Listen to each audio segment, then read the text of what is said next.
Hello and welcome. I'm Charlie, and as you can see, I'm a giant tortoise. My home is a small but unique group of islands in the Pacific, 1,000 kilometers west of South America. People find the islands fascinating, but at the same time somewhat uncanny, sometimes even unreal, due to their volcanic origin, which you would think would make them uninhabitable. But in fact, they're teeming with life. The Galapagos Islands. Despite the seemingly inhospitable living conditions, you'll find life everywhere, because we have learned to adapt to these conditions. I'd like to introduce you to some of the most interesting creatures who live on the Galapagos Islands. For instance, the Galapagos sea lion. Yes, we'll come back to you later. We don't want to disturb your snooze. This is the famous Galapagos land iguana.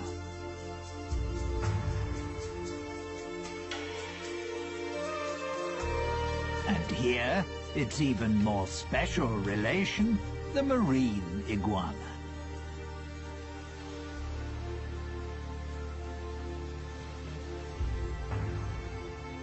The very colourful red rock crab, and the white-tip reef sharks. But the islands don't just consist of rock and lava. Thanks to the rainy season, numerous plants thrive here, providing a habitat for other creatures. For example, the brown pelican.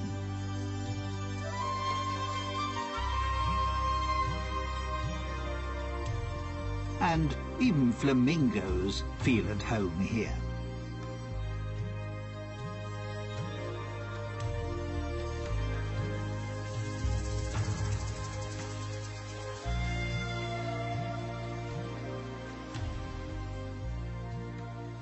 The Spanish, who, incidentally, by chance, discovered the islands in 1535, named them after me. Obviously because I impressed them so much. After all, I am a fine specimen. But first, let me tell you more about the remarkable reptiles on this group of islands. Here we see a prickly pear cacti growing in crevices in the lava. They provide food for the yellow land iguana.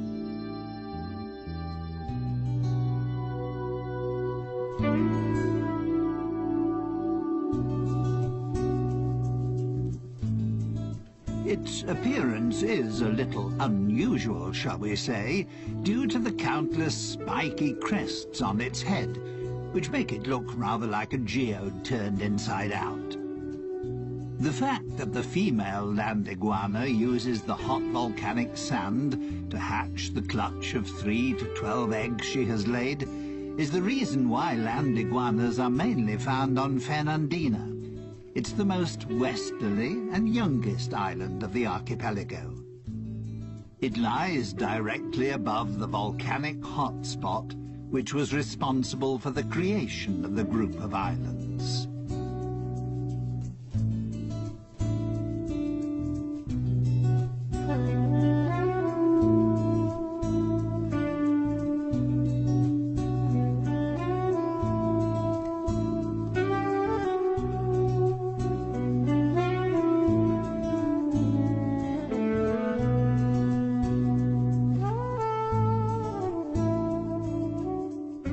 Because the 13 main islands of the archipelago have widely differing characteristics and diverse living conditions, some species have developed subspecies on the different islands. That's why, apart from the ordinary land iguana, you'll also find the Santa Fe iguana, which has an even stronger yellow colouring and a more spiky appearance. And then there's the Rosada iguana, which has a distinct pink shade.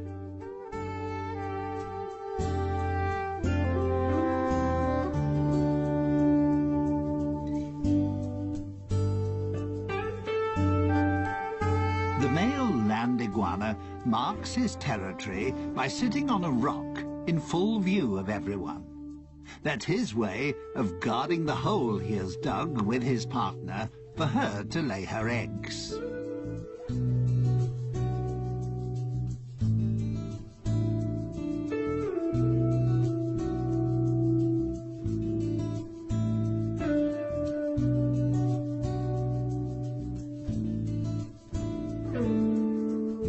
This is a relation of the land iguana, the marine iguana.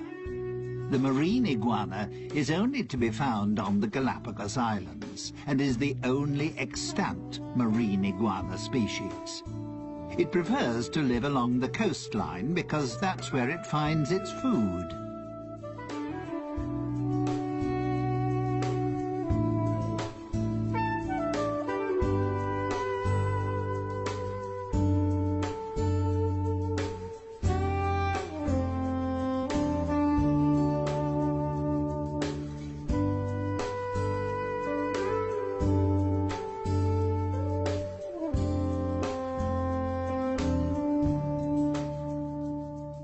It feeds mainly on algae and seaweed.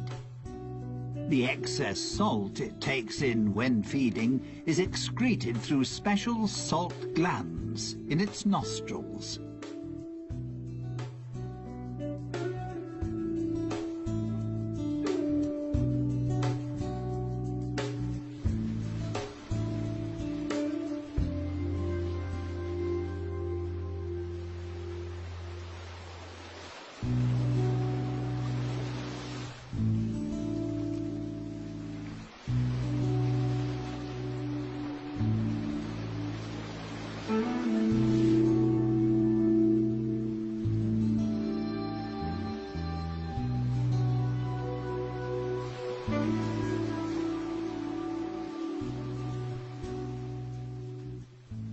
Marine iguanas are cold-blooded creatures. That's why they can only stay in cold seawater for approximately 10 minutes.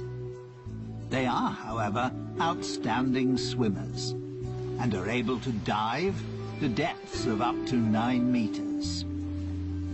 Once they're out of the water, thanks to their dark skin, the sun quickly warms their bodies up again.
Minor scuffles amongst the marine iguanas to mark their territory are quite common.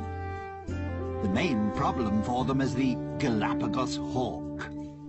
Marine iguanas are the prey of choice when the hawk is feeding its young.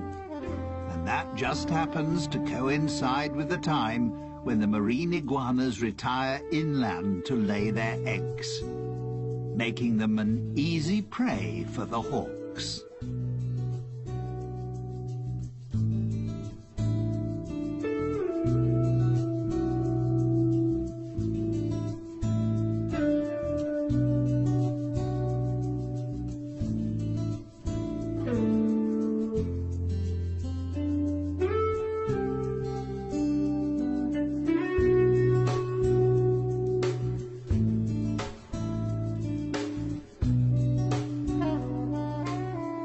On the lava beach, the hawks have little chance of catching the iguanas, as they can easily camouflage themselves.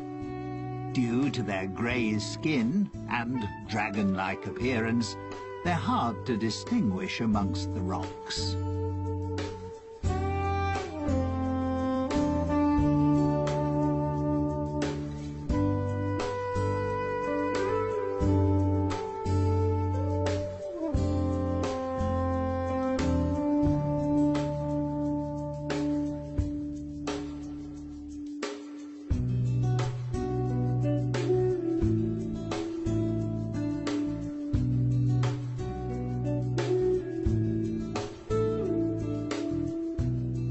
The Galapagos Islands are home to 7 endemic types of iguana.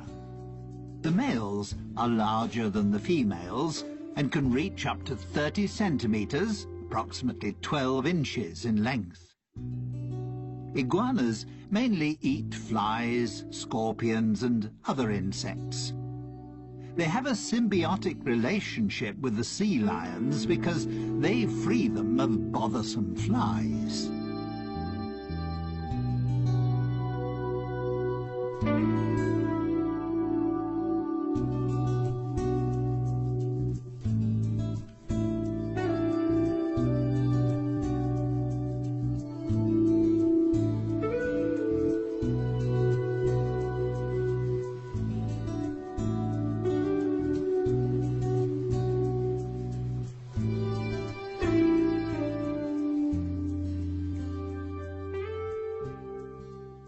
That was all quite impressive, wasn't it? But you can find even more colourful creatures on the Galapagos Islands. These rugged cliffs, for instance, are the habitat of the red rock crab. This agile and inquisitive crab prefers to be in the surf, but doesn't like splashing water.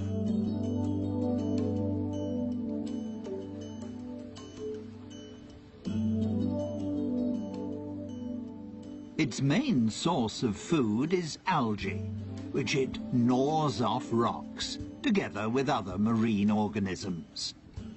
But also the odd carcass which gets washed ashore is a welcome extra in its diet.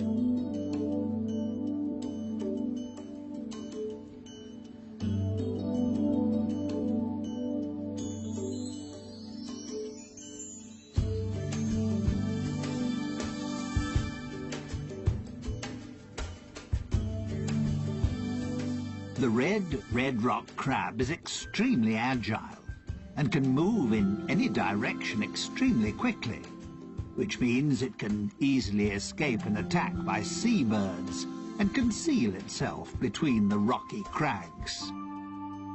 Its curiosity, however, will soon get the better of it, and it'll surface again fairly quickly.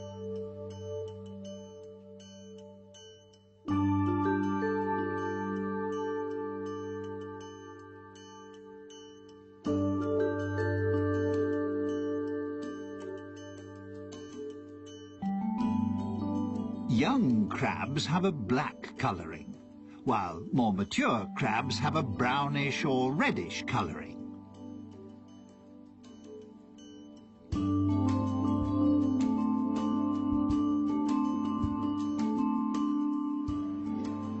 Bless you. Probably the food was a little too salty. Ah, there we have a friend who is spending his winter holidays with us. The black stone turner. He's flown an amazingly long way from the northern parts of America. The red rock crab doesn't cover such long distances, despite the fact that it's a fast mover, but it can jump.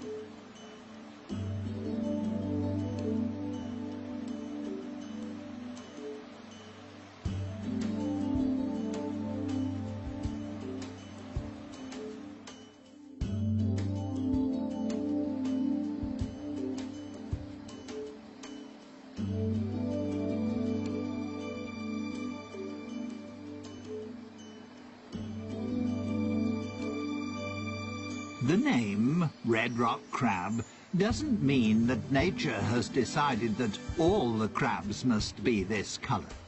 For instance, there are also yellow, pink and white examples.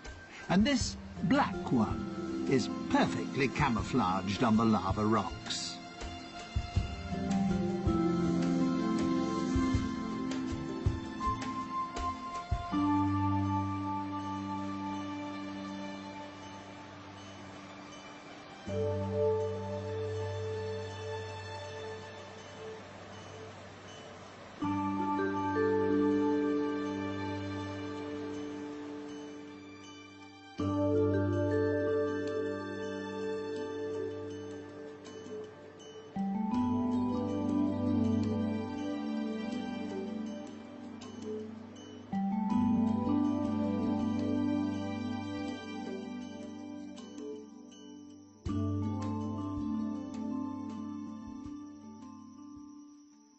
So not everything is grey and bleak on my group of islands. There's so much more. There's one sociable and playful species that adds a great deal to life on the islands, and I'd like to introduce them to you now.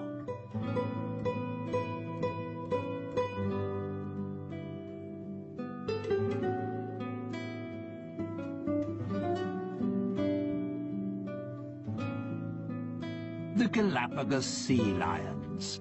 You'll find them on virtually all the islands of the archipelago, just like their smaller relations, the Galapagos fur seals. Although they enjoy spending most of their time in water, you can frequently find them on land. To protect themselves against too much sun, they seek out the shade in natural caves or under cliffs. They cool down in tidal pools or in the sea. One of the favourite spots of the Galapagos sea lion is the leeward northern shore of the oldest and most southerly island, Hispaniola.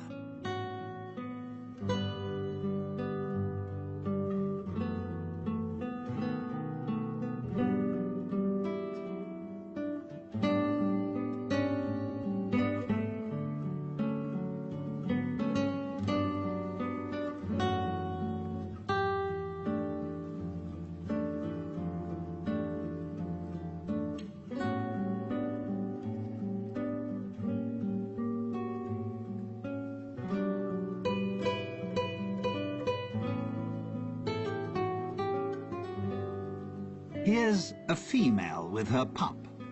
The relationship between the two is extremely close. Not surprising after a gestation period of 12 months. And she will continue to breastfeed it for another few months. A sea lion pup only becomes fully independent after 3 to 4 years. That's how long it takes for the females to reach sexual maturity.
Males only reach sexual maturity after 7 or 8 years, and then have to fight fiercely for their own territory. This also makes them more aggressive and short-tempered than the more playful females.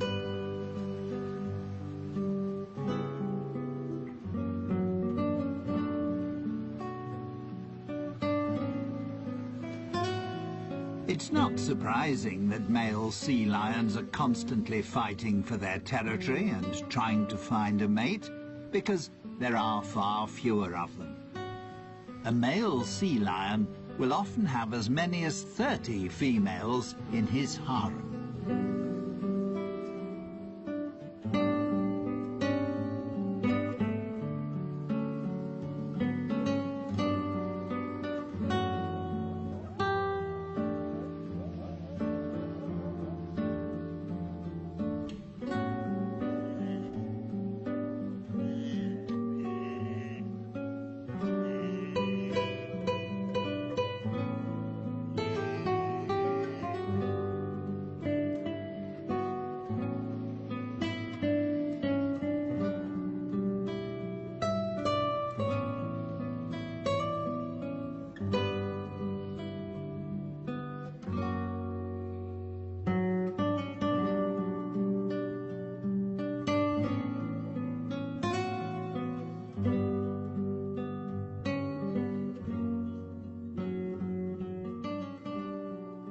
Sea lions don't always have beautiful, dense, dark brown fur. Pups only lose their baby fur after about 4 months. Initially, they also can't swim. They learn to swim, together with other pups, in calm bays. Only when they can swim properly do they follow their mothers out to sea. The young animals play with one another, while their mothers hunt for fish. They won't hunt for food on their own until they're a couple of years old.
Male sea lions can weigh up to 250 kilograms.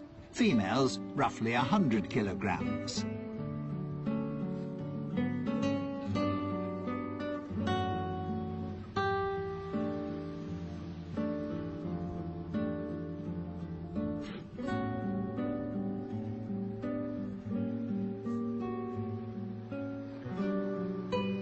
There are between 20 and 50,000 of them on the Galapagos Islands.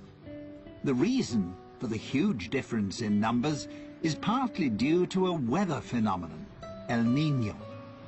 It occurs in irregular cycles and in different degrees of severity. The results, however, can occasionally be disastrous.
The arrival of El Niño signals a decrease in the cold Humboldt current, which can even cease completely. The temperature of the seawater rises, causing plankton and small fish to die. This disrupts the food chain, because seabirds and fish can't find sufficient food. Their only chance is to leave the area if they want to escape their sad fate. The situation can prove fatal for seals, as they no longer find any food and many starve to death.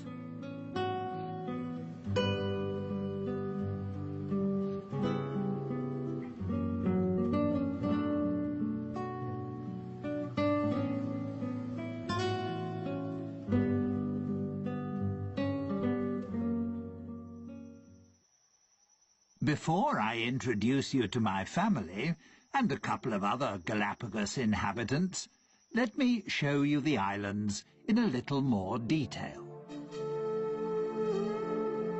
Life on the Galapagos Islands is not always easy.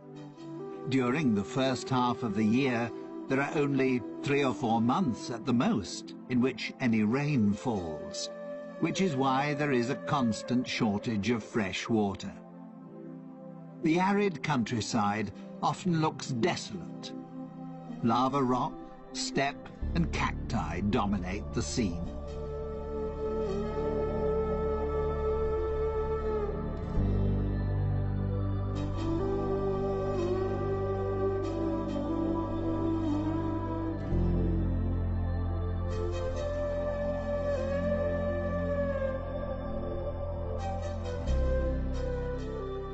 The Galapagos Islands are of volcanic origin. They're the tips of a huge range of volcanoes, a hotspot which is still active. 6 volcanoes erupt on a regular basis. The archipelago is the region with the world's greatest volcanic activity.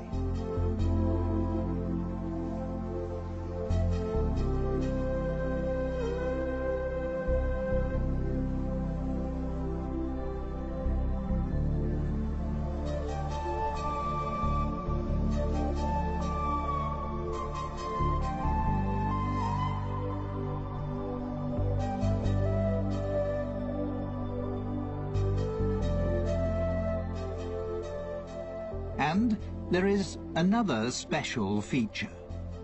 The islands shift. They're located on a tectonic plate which covers a magma chamber. They move from west to east, as if on a conveyor belt. That's why Fernandina, in the west, is the youngest island, and Española, in the east, is the oldest.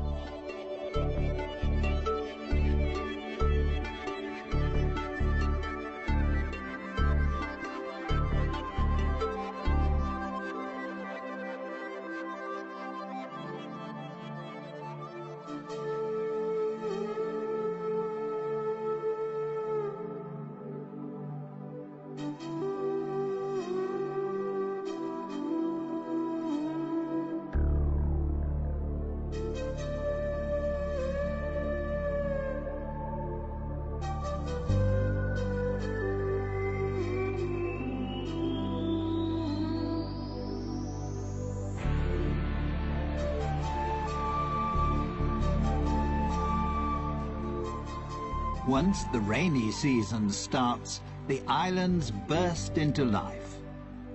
Most of the flowers are a shade of yellow, because there is only one type of bee on the islands, which is responsible for pollination, the Galapagos wood bee. Most likely, the flowers have adapted themselves to its preferred color.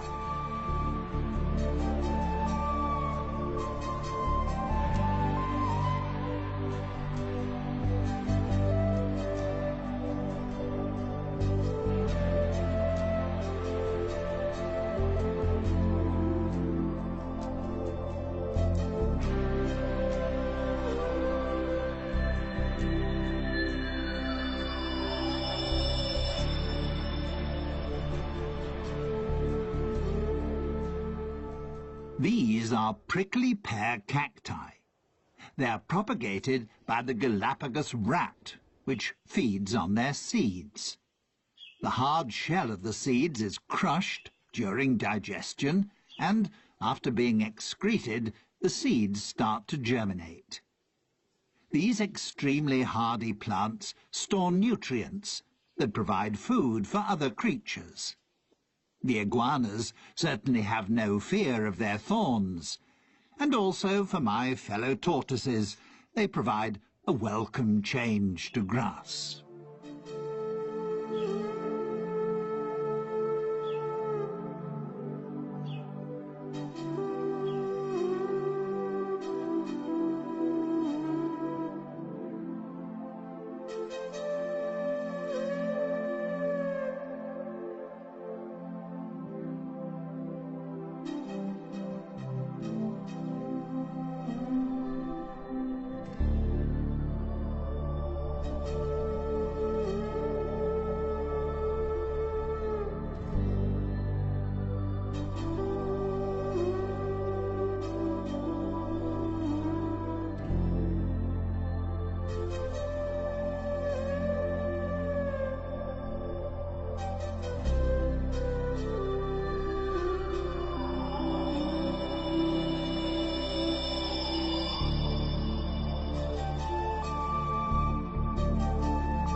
Apart from the 13 main islands, there are hundreds of small islands and outcrops. Some of them are several hundred meters high and provide breeding grounds for the numerous seabirds.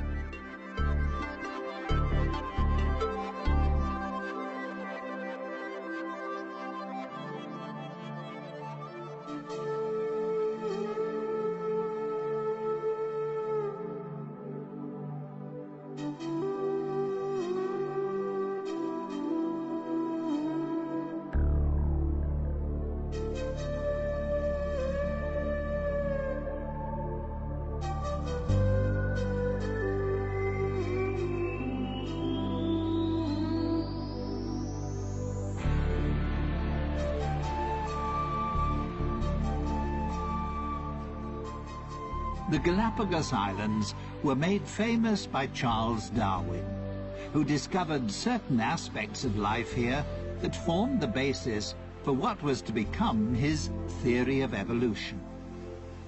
During his worldwide voyage, he visited 4 of the islands in 1835. He was fascinated by the diversity of life on the seemingly uninhabitable islands. He also found that there were tortoises on the island which had slight variations in the shape of their shells. He noted, too, that there were various types of mockingbirds on the different islands. The term adaptive radiation goes back to Darwin. It means that a species, which in itself is not highly specialized, can, by adapting itself to the ecological conditions around it, become a highly specialized species. That also involves using diverse, previously unused ecological niches. Or, to put it another way, my fellow species, and many other creatures, have adapted to the special conditions pertaining on the island on which they found themselves, and, in the process, mutated into a new species.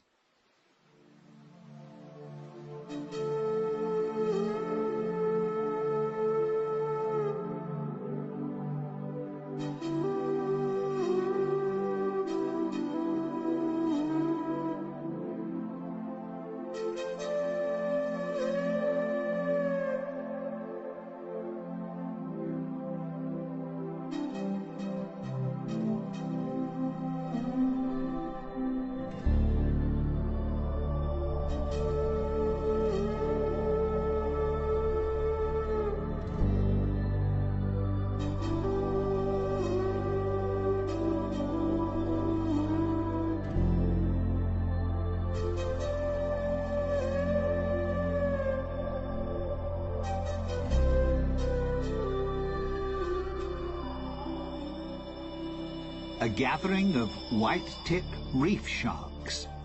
They can be recognized easily by their white-tipped dorsal fin and tail.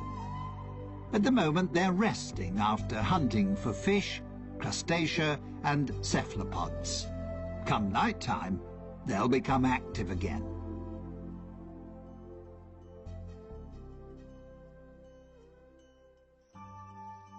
This is my family.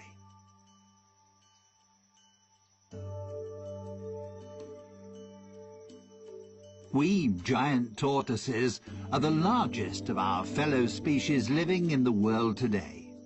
We can weigh up to 300 kilograms and live for up to 150 years.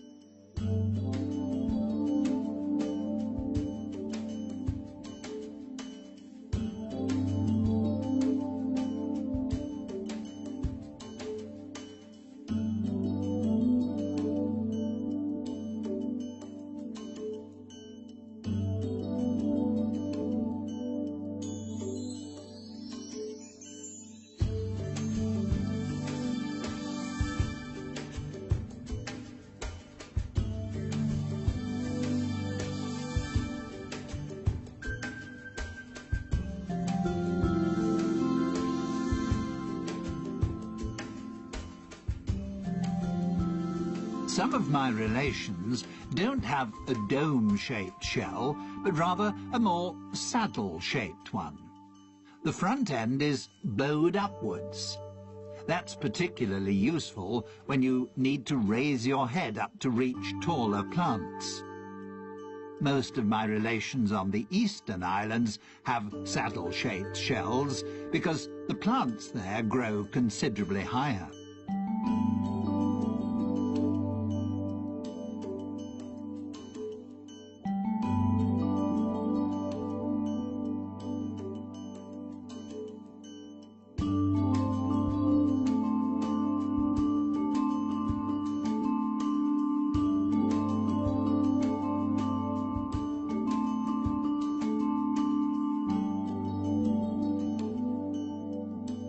Like the iguanas, we giant tortoises have concluded a pact with the small birds that live on our island.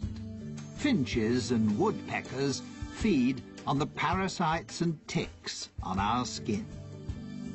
To let them know that we need their services, we stretch out and lie quietly until the birds have pecked off all the insects. It keeps us clean and makes life a little more comfortable.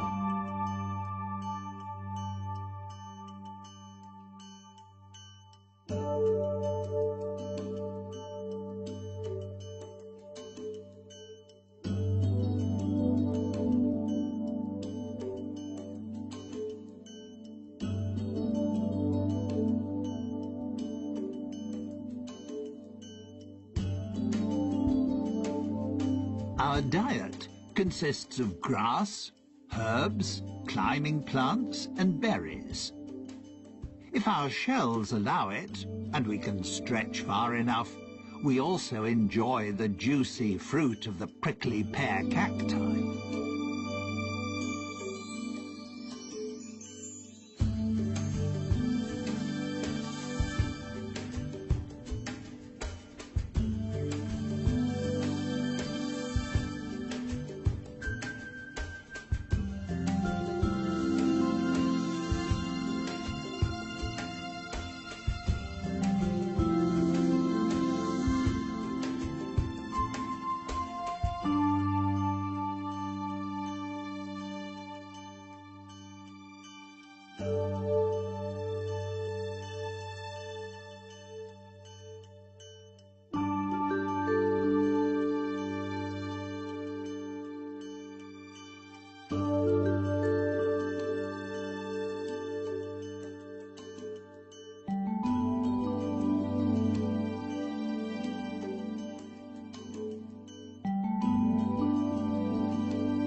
Incidentally, our bodies are so large because they also act as a reservoir. We can store enough fat to last a year without food. And we can even manage without water for several months. We're very frugal. On this archipelago, that's sometimes an absolute necessity. With the possibility of a volcanic eruption at any time, or if El Niño returns, it's a good idea to have a little in reserve.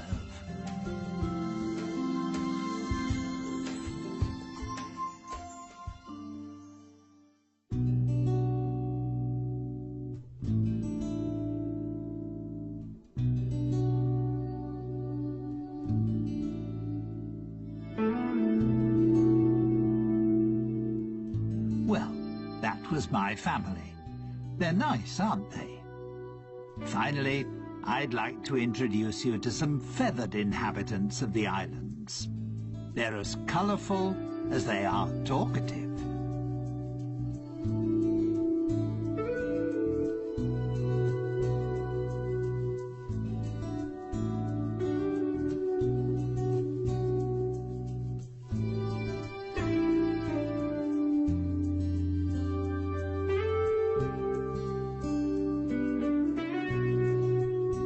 The roughly 500 flamingos which live on the Galapagos Islands are immigrants from the Caribbean. You also wouldn't really expect to find ducks on the islands. But there are several thousand white-cheeked pintails here, and they feel just as at home as the flamingos.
The lava heron is just one member of the heron family that has made its home here. They feed off the plentiful supply of fish, just like the brown pelicans, one of which is just cleaning his plumage.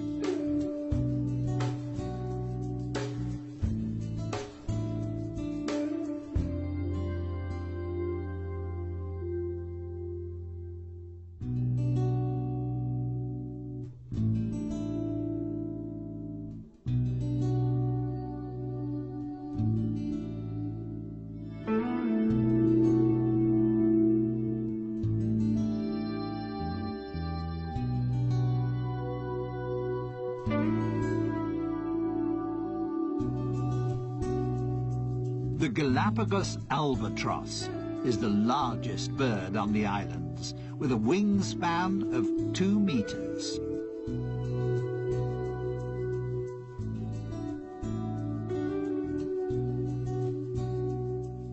Some 12,000 couples breed on Hispaniola, virtually the whole world population.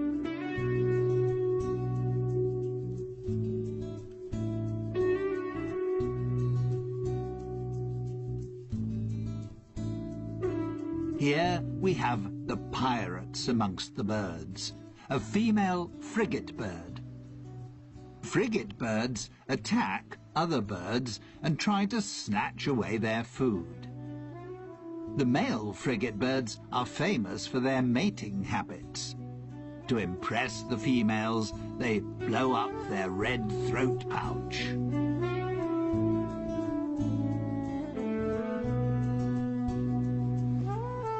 Someone else who appreciates the cold waters of the Humboldt and Cromwell currents is the Galapagos penguin. Due to various environmental influences, such as El Niño, as well as numerous natural enemies, like the sea lions and Galapagos hawk, they are now an endangered species.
Standing 1.20 meters tall, the great blue heron is one of the largest herons in North America.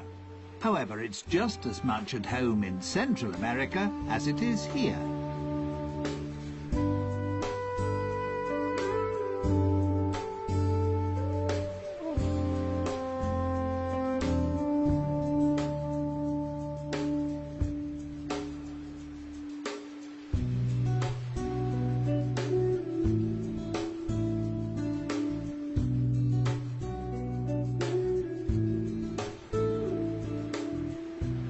Stalking the beach, on the lookout for fishes, crabs or algae, is a dusky gull. With just 300 to 400 couples, it's one of the smallest gull species in the world and endemic to the islands.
I hope you enjoyed our little excursion around my homeland.